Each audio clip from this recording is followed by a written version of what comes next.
Olá a todos, sejam bem-vindos ao nosso videocast especial da Semana de Publicidade e Marketing 2024.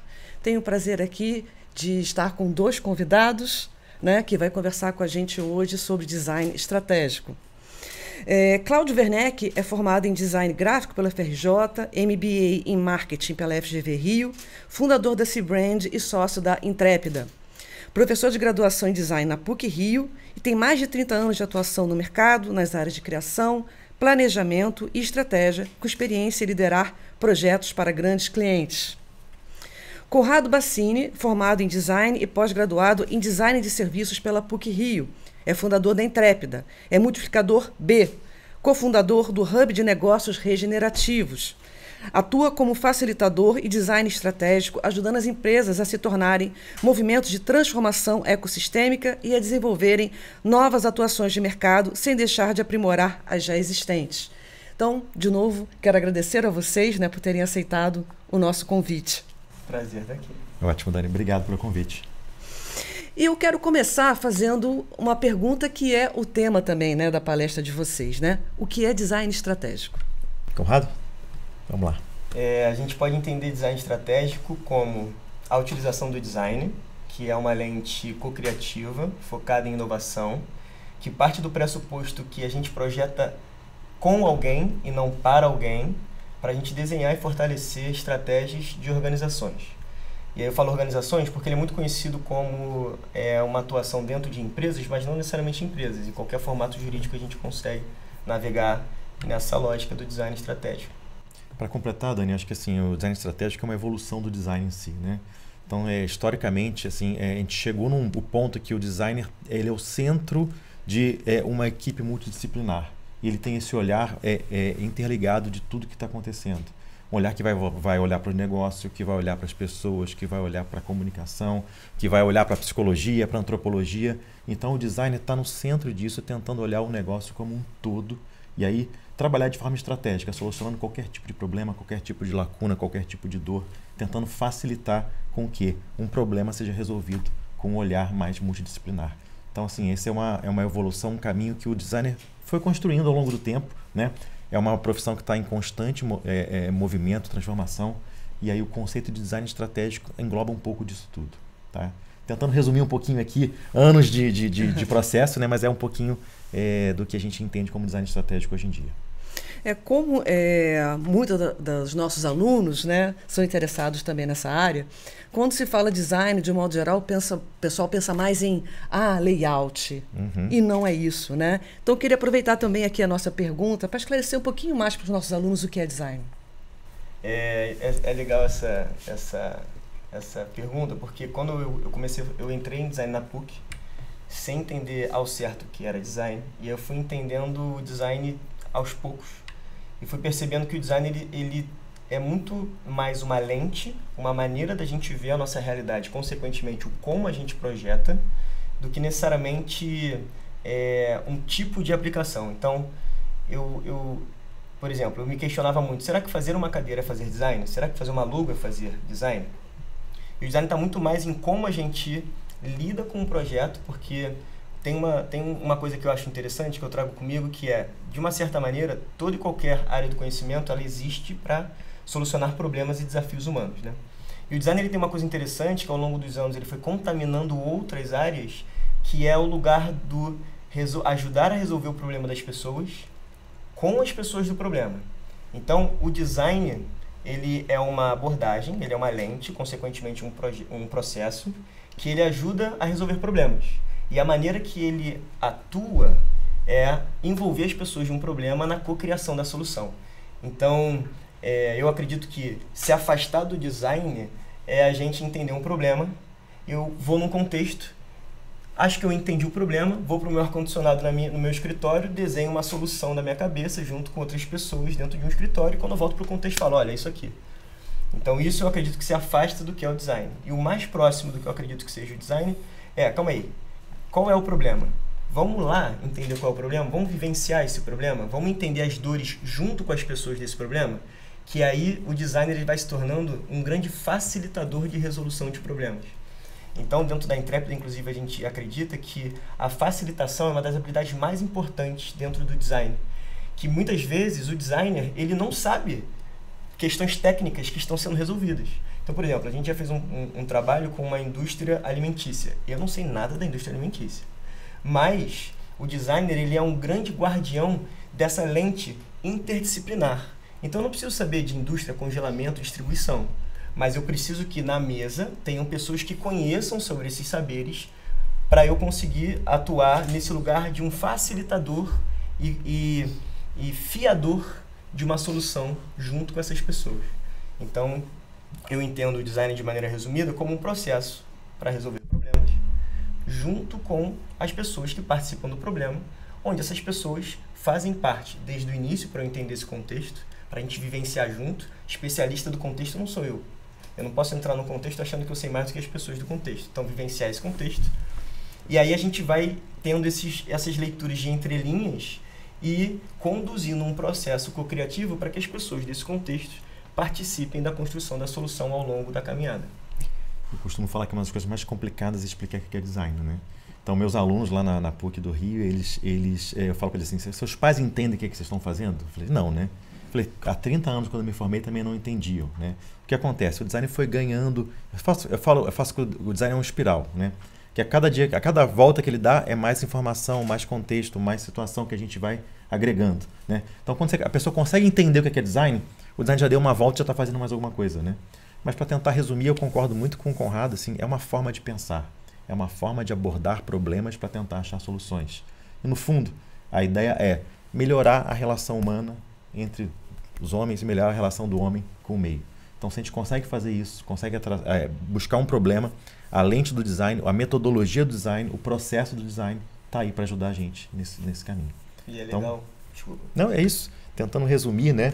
É difícil, é um conceito difícil de aplicar para as pessoas, mas quando a gente entende que o design vai encarar um desafio e vai tentar achar uma solução, seja ela inovadora, seja ela criativa, seja ela coletiva, né? Para tentar melhorar a relação do homem com o homem e a relação do homem com o meio que ele está presente. E eu acho que é legal falar sobre o design desse contexto, porque consequentemente essa lente, entender que ele é uma lente, consequentemente a maneira que a gente lida com o processo, é que a gente consegue aplicar essa lente em diferentes vertentes, que aí vão surgindo o design de produto, design gráfico, design de serviços, design de experiência, e vai embora. Então, independente do contexto, né, ou do resultado final, ele está muito mais ligado ao processo do que o produto. E aí, voltando para aquele exemplo que eu falei, só para fechar minha fala, será que fazer cadeira, fazer um mobiliário é um projeto de design? Para mim, a resposta depende de como é que é feito, né? Se eu entro na minha marcenaria, desenho uma peça incrível, eu acredito que ele está mais num campo do artefato, da arte, e não colocando para cima ou para baixo, né? Mas horizontalmente. E como é que seria, então, talvez um projeto de design de mobiliário? E tem um exemplo que me vem à cabeça, que a gente tem uma parceria com uma líder comunitária lá do Cantagalo, a Daisy Franklin, e ela faz da casa dela um hostel, né? Então ela tem uma limitação de espaço muito grande. Então como é que a gente entende um sistema de mobiliário inteligente para aquele contexto, para potencializar aquele propósito que ela tem dentro daquela situação? Então é possível, inclusive, fazer mobiliário no processo de design, e eu acho que é legal esse exemplo porque mostra que eu posso fazer um projeto de design para uma pessoa ou para 1 bilhão de pessoas. Então é legal perceber o design por essa lente também, ao meu ver. Acho que a gente se alongou, não? Não, faz parte do processo também explicar o que é design, né? Tanto que essa pergunta foi a primeira, assim, eu acho que as pessoas, né, principalmente os alunos, precisam entender o que é design, né? E diante dessa visão sistêmica, né, como vocês falaram, interdisciplinar, qual é a metodologia de trabalho de vocês? Cara, a gente usa diferentes ferramentas, né? Então eu acredito que o designer, ele tem uma caixa de ferramenta muito grande, e a partir da escuta, ele vai montando o que ele precisa. Então, eu no começo, né, eu vi esse movimento, eu fiz parte desse movimento de gostar de algumas ferramentas e querer colocar essas ferramentas em todos os lugares que eu fosse. E aí eu comecei a dar com a cara na porta, porque diferentes contextos, diferentes necessidades, né? Então, a gente tem falando do design estratégico, essa lente do design para dentro das organizações, a gente segue os grandes 3 diamantes macro que são, primeiro a gente tem que entender o contexto, escutar muito, e aí dependendo do contexto eu vou usar ferramentas diferentes de pesquisa. Pesquisa primária, secundária, vai ser entrevista, vai ser quantitativa, qualitativa, não sei, depende do contexto, mas a gente precisa entender esse contexto. Depois que a gente entende esse contexto, a gente tem uma segunda etapa que vamos entender e priorizar as problemáticas que a gente tem, porque eu ouvi muito, vi um sistema de problemas, preciso priorizar.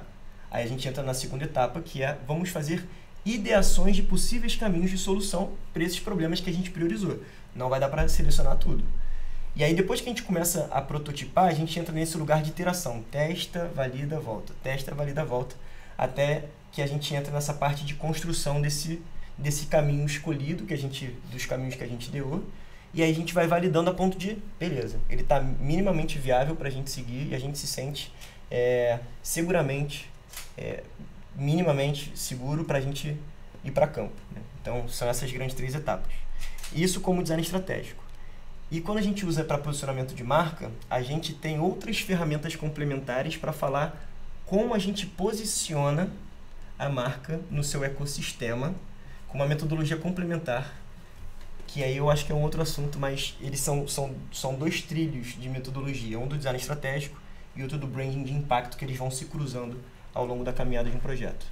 E acho que como dica, Dani, para os alunos, acho que é legal falar que quem quiser trilhar esse caminho, que estiver nessa área, tem que gostar de gente, tem que gostar de ver comportamento, tem que gostar de ver como é que as pessoas se comportam, entender, olhar, observar, estar atento a detalhes, estar atento a tudo, todos os sinais, assim, isso é fundamental. Então, assim, eu acho que a base de tudo é a gente conhecer, entender, perceber o comportamento humano, que é aí que a gente vai começar a achar as grandes soluções, as grandes possibilidades, as grandes inovações que a gente pode fazer. Então, o grande dica que eu dou é assim, pesquisar, olhar, observar, vivenciar, testar. É isso que vai fazer a diferença no resultado final de qualquer trabalho. Perfeito, né? Como vocês falaram, é um processo, né? Sem e dúvida. Esse processo abrange uma série, né, de atividades. E uma pergunta que nossos alunos sempre pedem, né? Quais as competências necessárias para um aluno entrar no mercado de trabalho? Eu falei um pouquinho e vou repetir. Eu acho que assim, é fundamental a gente estar atento, estar ligado, entender as pessoas, entender o comportamento, ter o olhar aguçado, observar muito, ler muito, entender o contexto, né? Eu acho que se você estiver ligado, atento com os sinais, você vai conseguir gerar soluções, conseguir gerar respostas, conseguir gerar, solucionar problemas mais fácil. Então, acho que depende muito de cada um. Assim, é uma coisa que eu sempre falo que o designer é um ser curioso. Se você não for curioso, você não tem como ser designer. Então, desenvolve isso, né? Apura o teu olhar, tenta ver o que está acontecendo, o que está por trás daquilo. Que emoção é aquela que aquele objeto, que aquela experiência está provocando, né? Então, se eu conseguir entender um pouco disso, isso aqui também está ligado à publicidade, também está ligado a um pouco do marketing também, eu vou começar a entender que faz sentido eu poder trabalhar no mercado de trabalho. Então, corre atrás, mostra vontade, mostra desejo, mostra que está afim, mostra que está ligado, o que está acontecendo em volta, pensa um pouquinho que você vai construir um bom caminho profissional. Tá? Então, eu estou falando assim, muitos alunos me perguntam, Cláudio, como é que eu consigo um estágio? Né? Essa é aquela pergunta clássica do Sempre. aluno. A primeira pergunta é assim, cara, você não vai conseguir um estágio, você vai conquistar o teu estágio. Né? Mostra para o teu professor que sabe que você está afim, que você quer, que você mostra que está empolgado, que você vai a fundo, que você pesquisa e por aí vai. Só para dar um exemplo clássico, né? Ele foi meu aluno, então estamos trabalhando juntos, somos sócios agora. Né? Então, ele mostrou que quis, né? Então estamos juntos, trabalhando. Eu acho que o caminho é esse, né? Depende de vocês, depende de cada um buscar o teu caminho, tá? Vai a fundo, essa é a minha dica. Legal. Eu concordo bastante com isso. E tem 2 pontos que me vêm à cabeça. Um que eu aprendi com um cliente que virou um grande amigo, um advogado, que ele, dentro do processo que a gente ficou uns 3 anos juntos trabalhando, no escritório deles, ele falava que algum professor, que eu não vou lembrar o nome, falava assim, se você só estuda direito, você não vai saber nada de direito. Então, esse ser curioso que o Cláudio fala, eu acho que é muito importante dentro do design estratégico, como um todo, né? Mas trazendo para o tema, é aprender sobre conhecimentos complementares. Estudar um pouco sobre psicologia, sobre mente humana, sobre comportamento, sobre história, sobre jogo, antropologia, sobre espiritualidade, porque no fim das contas, como o designer ele é um grande conector de pontos, quanto mais pontos a gente tem, mais fácil da gente conduzir um processo. E outra coisa que eu acho que é muito importante, como design estratégico no Rio de Janeiro, /Brasil, é algo que não é um mercado vasto, eu vou chamar assim, muitas vezes a gente vai, provavelmente quem está ouvindo, né, ou quem está começando vai, mas eu só tenho estágio para fazer arte. Beleza. Então faça desse estágio arte, não é porque você está sendo contratado para fazer uma arte de Instagram que você precisa entregar uma arte do Instagram. Como é que a gente se desafia a ir além? Então, como é? Eu sou pago para entregar uma arte de Instagram. Mas e se agora eu começar a fazer um estudo de público-alvo, entender algumas referências que eu vi em outro contexto, que eu posso juntar aqui e entregar uma estratégiazinha diferente, com um olhar sistêmico um pouco além do que eu fui demandado? E naturalmente, eu concordo muito com o Cláudio, a gente conversa muito sobre isso, eu vou conquistar os lugares que eu quero. Então, é esse lugar do tipo assim, eu posso ser contratado para apertar um parafuso, eu vou ajudar a desenhar a máquina. Então, essa postura eu acho que é um grande diferencial do lugar que é. Eu já participei muito dessas conversas, que eu acho engraçado que muitas vezes eu já participei de conversas, não, mas, não vou, o mercado, vai ser contratado para fazer isso, mas é vai isso, lá. Né? Faz parte, vai lá, vambora, né? E eu particularmente vim desse lugar, né? Eu tenho histórias que eu fui contratado para fazer por R$400 uma logo e um amigo, a gente criou um sistema de um posicionamento profundo e passou meses trabalhando, que deu um resultado super maneiro, a gente aprendeu muito por conta disso, e aí isso foram gerando outros clientes, né? Então acho que essa postura também é muito importante. E fala o lado do design estratégico, que também te permite você começar a empreender também, né? Então, como você tem uma visão de negócio muito forte no design estratégico, você vai buscando o teu caminho também. Você vai buscando, será que dá para fazer isso? Será que eu vou naturalmente buscando entender aquele contexto como um todo? E eu vejo muita gente que começa nesse ponto assim de pensar no design estratégico, que acaba desenvolvendo seu próprio negócio, sua própria marca, seu próprio caminho. Então isso é bem natural também nessa área. Então vai atrás, se te pedirem para fazer uma arte, né, faz a arte, faz a pesquisa, faz a promoção, pensa diferente, olha em volta, olha em torno. Naturalmente você vai conquistar teu espaço, né? Não espera que chegue até você, vai até lá. Eu acho que essa é a melhor dica que eu posso dar. Não, é interessante que vocês falaram 2 pontos, né, que eu sempre reforço nas aulas, né, principalmente também nas aulas de criação, né, que é a minha área. Eu falo assim, vocês têm que furar a bolha, né? Em vez de consumir só o que o algoritmo, né, te oferece mais do mesmo, aumentar o repertório cultural, ter esta curiosidade natural, que é o que vocês, né, mencionaram sobre uma das competências fundamentais para esse aluno que quer virar um profissional, né? E a outra é sempre se atualizar, né? A gente sempre fala, olha, quem quer fazer publicidade, quem está fazendo marketing, tem que se atualizar para sempre, o tempo todo, né? Porque as coisas mudam muito rapidamente. E é isso que faz esse profissional ter uma visão estratégica, né? Que é o que a gente fala. Né? Vocês estão aqui não é só para fazer publicidade ou só marketing. A gente tem que integrar todos esses saberes, essas áreas de conhecimento, para ter uma visão estratégica que vocês vão formando justamente ao longo do curso, né? Com esse repertório cultural. Então, fico feliz de ouvir isso, né? Que é uma coisa que a gente sempre menciona nas aulas, né? E quero aproveitar agora, então, para abrir para perguntas aqui para a nossa plateia. Boa noite, meu nome é Yasmin. Eu faço publicidade, estou no 4º período. E eu queria pedir dicas para vocês de criatividade ou quando a gente passa pelo bloqueio criativo. Vamos lá, Yasmin. Assim, essa é uma pergunta muito legal e assim, meus alunos também costumam fazer essa pergunta e eu falo para eles o seguinte, olha, criatividade é um processo que a gente vai trabalhar com ele, né? Não existe aquela dia que eu acordei inspirado, Deus está ocupado com outras coisas, ele não vai cuidar do teu trabalho. Então, bota isso na cabeça, né? Então, como é que a gente faz para ter criatividade? Ter boas informações, ter olhar curioso, ter pesquisar, organizar um processo de levantamento de dados, né? Eu costumo brincar que criatividade é que nem aquele desenhozinho do livrinho do Onde Está o Wally, sabe? Então, se tem um problema, eu vou lá pesquisar, olhar, entrevistar, observar, a resposta está lá, a criatividade está ali. É saber interpretar os sinais que a gente está colocando. Se está com bloqueio criativo, o que acontece? Faltando informação para você. Faltando entender um pouquinho mais o contexto, entender as pessoas envolvidas, ouvir mais, entrevistar mais, conversar mais. E cada vez com o tempo você vai refinando a leitura que você vai dar para esses dados que você vai ter. E essa leitura é o processo criativo que vai acontecer. Tá? Então, eu costumo falar que o resultado criativo de um problema, de um processo, ele é quase que natural a um caminho bem percorrido. Se não chegou lá, ainda está com dúvida, talvez tenha algum processo no caminho que não foi tão bem percorrido assim, tá? Então, assim, pensa sempre assim, é um processo que eu vou conquistar. A criatividade eu conquisto observando, olhando, perguntando, vivenciando, experimentando para chegar lá, tá? A resposta para essas perguntas é o que você vai ter com muita criatividade. Com o tempo, isso vai ficando mais fácil, mais automático, mais tranquilo para vocês. Mas não deixa nunca de observar muito, perguntar muito, levantar informação. Tá com dúvida? Faz uma pesquisinha desk, vai lá no computador, vai no Google, pergunta, busca mais informação. Vai recheando a sua cabeça de referências e informação sobre aquele tema, que a resposta para tudo isso é o que a gente chama de criatividade. Tá? Então, trabalha, corre atrás, busca, olha, observa, fica atenta, curiosa, que a criatividade vai vir naturalmente. Boa noite, eu sou a Naniara, estou no curso de Publicidade e Propaganda, estou no 5º período.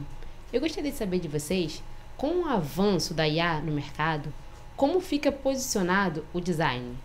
Olá, obrigado pela pergunta. É legal essa pergunta porque, assim como os grandes avanços tecnológicos que a nossa sociedade vivenciou, tudo que é ação humana mais operacional acaba sendo varrido pela máquina de alguma maneira, né? E falando do design gráfico, eu vejo muito essa discussão de designers falando, pô, mas aí eu vou desvalorizar o meu trabalho, eu faço uma logo, eu faço uma identidade visual. E no outro lado da moeda, que eu acredito, isso é um desafio e é um convite para a gente desenvolver a habilidade mais analítica do que técnica. Então, naturalmente, nas empresas e no mercado, quanto mais uma cabeça é pensante, analítica, estratégica, essa questão de conexão de pontos, naturalmente ela é mais necessitada e querida num contexto. Eu ainda não me considero especialista em IA, né? Mas faço uso quase que diário e eu entendo como uma grande facilitadora e uma ferramenta, principalmente do bloqueio da tela branca, do papel em branco, né? Cara, por onde eu começo? E aí eu dou comandos para me provocar para saber onde eu começo e talvez aquilo ali me dá as faíscas que eu preciso, diminuindo meu esforço e não necessariamente matando a minha entrega. Então eu acho que no contexto que a gente está, vai bater água na bunda de muita gente, natural, qualquer avanço tecnológico vai bater na água na bunda e acaba sendo um convite para a gente migrar de uma cabeça mais, sabe, ascensorista. Eu sento e aperto o botão para um lugar de eu entender como é que eu falo do bem-estar num prédio como um todo, em vez de estar dentro de um elevador, né? Então, a gente ainda tem alguns capítulos pela frente, né? Vamos analisar como é que isso vai se decorrer, mas eu vejo dessa maneira. Meu nome é João Vitor, faço publicidade, estou no 4º período. E minha pergunta, na verdade, são dicas, quero pedir dicas a vocês de onde vocês buscam referências. Porque hoje é tudo a mesma coisa, tudo, principalmente no design gráfico. Eu queria saber de onde vocês buscam essas diferenças. Olha, essa pergunta é muito legal. Eu vou trazer algumas referências. A principal que tem me atravessado nos últimos quase 10 anos, que é a natureza, cara. Existe uma área do conhecimento chamada biomimética, que é esse nome, significa olhar para a natureza como mentora de inovação, ao invés de alguém que vai me servir recursos. E aí, essa lente da biomimética, ela parte do pressuposto que todo e qualquer problema humano que a gente tem, a natureza já resolveu de alguma maneira. Basta a gente se desafiar a interpretar. Então eu leio muitos livros de biologia, de ecologia, para entender como é que a gente consegue se inspirar nos sistemas vivos, na floresta, para entender como é que a natureza faz negócios, como é que a natureza faz marketing, como é que a gente entende a interação de seres vivos num contexto e se inspira para trazer isso para o mundo humano. Então, uma das minhas maiores inspirações nesses últimos anos tem sido muito esse lugar que é a natureza e que está intimamente ligado aos negócios regenerativos. Então, é essa lente da regeneração, essa nova proposta de se entender negócios e organizações. E aí ela é uma grande central, mas existem algumas outras que permeiam, como estudar psicologia. Eu gosto muito de entender a mente humana, aprender sobre como é que a mente humana se cristaliza em comportamento e como é que através de transformação do comportamento a gente pode mudar a mente dentro de um serviço, é um produto, é um sistema. Então, os que me permeiam muito presentemente é esse, entender a natureza, entender como é que uma floresta do cerrado pode inspirar modelos de negócios, entender como é que a mente humana funciona a ponto da gente criar dinâmicas de cocriação e treinamento de lideranças, por exemplo. Então são duas grandes referências macro, que eu me alimento. Só para completar, dando uma outra dica para você também, qualquer trabalho que você olha assim, gostei desse trabalho, me tocou de algum sentido, pare e faz um exercício. A pessoa que criou isso, ele quis falar o quê? Ele quis buscar o quê? O que ele queria que eu sentisse quando ele fez, colocou aquela cor, colocou aquela fonte, colocou aquela animação e assim por diante. Toda vez que eu consigo responder, ou pelo menos chegar a uma resposta para essas perguntas, eu estou me inspirando. Eu estou tentando entender a lógica. Então não importa qual a imagem que você está vendo, ou qual a campanha publicitária que você está vendo, ou qual é a... Enfim, o que você foi impactado por, né? Pare e fala assim, alguém criou. E se alguém criou, queria o quê? Qual era o objetivo dele? Então é um exercício muito legal que vai te ajudar muito com a inspiração. Porque quando você for fazer o teu trabalho, você vai falar assim, legal, o que eu quero que aquela pessoa sinta? O que eu quero que ela perceba, que ela veja? Então isso vai te ajudar bastante, tá? Então olhar a natureza, como o Conrado falou, é fundamental, sim. É o caminho para vocês de crescimento futuro, sabe? Eu vejo muito isso, muito cristalizado isso. Mas também, isso é uma coisa mais prática. Você quer entender por que aquela fonte está daquela cor? Por que está nesse tamanho? Por que ele usou essa imagem? Por que ele usou esse tipo de ilustração? Faz essa pergunta para você. O cara que criou, a pessoa que criou, o que ele queria? Toda vez que você consegue responder, vai te ajudar muito a chegar a uma conclusão e te inspirar para os próximos trabalhos. Ótimas reflexões, né? Se deixar, a gente fica aqui falando horas e horas, né? Então, quero mais uma vez, né, agradecer a vocês dois por terem aceitado o convite, participarem, né, da nossa Semana de Publicidade e Marketing. E quero fazer um convite a quem está nos assistindo. Teremos outros videocasts com mais temas bem relevantes para as áreas de marketing e publicidade. Até o próximo.